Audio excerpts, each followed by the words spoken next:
CNN 팩트뉴스는 CNN 뉴스를 번역하여 한글로 읽어드리고 있습니다. 뉴스 타이틀: 트럼프의 전염병 무지와 선거 거부로 어두워지는 미국의 절박한 겨울. 도널드 트럼프의 마지막 거부는 미국의 질병과 죽음의 겨울을 어둡게 하고 민주주의를 훼손하며 조 바이든의 초기 대통령직을 방해하고 공화당이 상원에 집착하려는 희망을 위태롭게 하고 있습니다. 대유행병에 대한 대통령의 직무 포기는 통제 불능의 분노로 인해 미국의 가장 강력한 목소리에서 절실히 필요한 리더십을 박탈하고 있습니다. 트럼프의 변호사 루디 줄리아니가 코로나19를 앓고 있다는 사실이 드러난 후 사망률과 입원율이 치솟는 위기의 규모는 일요일에 더욱 강조되었습니다.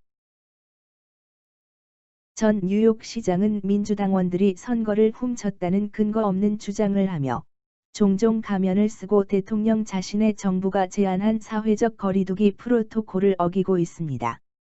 줄리아니가 조지타운 대학 병원에 있다는 소식이 전해지자 백안관에서 일하는 아들 앤드류는 아버지가 쉬고 있고 기분이 좋다고 트윗했습니다. 트럼프는 토요일 밤 2명의 조지아주 상원의원 결선 투표에 참가하기 위한 사전 준비되지 않은 집회에서 선거에 대한 기막힌 거짓말로 대부분의 시간을 바이든 전 부통령을 물리쳤으며 선거 결과가 뒤집힐 것이라고 예측했습니다. 그는 선거에서 거짓말하고 속이고 강탈하고 훔친다고 불평했고 그가 대통령 당선자에게 전체적으로 패배한 경합주에서 확실한 승리를 거두었다고 주장했습니다. 제프 던컨 조지아 주지사는 대통령의 오보의 산물이 공화당 유권자들을 1월 5일 치러질 미국 상원을 장악할 결선 투표도 조작됐으며 투표에 참여할 가치가 없다고 경고했습니다. 던컨은 CNN 제이크 테퍼와의 인터뷰에서 1월 5일 결선 투표와 관련해 잘못된 정보를 둘러싼 불길의 부채질하는 것이 우리를 부정적인 입장에 처하게 할 것이라고 우려했습니다.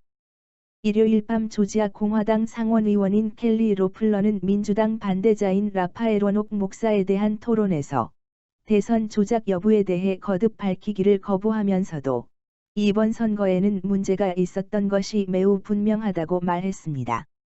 다른 조지아주 상원의원 선거에서 공화당 상원의원 데이비드 퍼듀는 그의 민주당 경쟁 상대인 존 오소프에 대한 토론을 거부했습니다.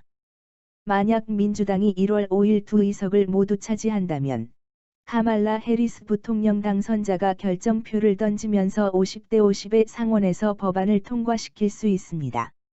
공화당은 바이든의 입법 어젠다를 봉쇄하고 그의 지명을 보류할 수 있는 상원 다수당만 유지하면 됩니다. 국회의사당의 거대한 일주일이 다가옴에 따라 남은 재임 기간 동안 직무보다는 개인적인 고충에 집중하겠다며 대통령은 방관하는 모습을 보였습니다.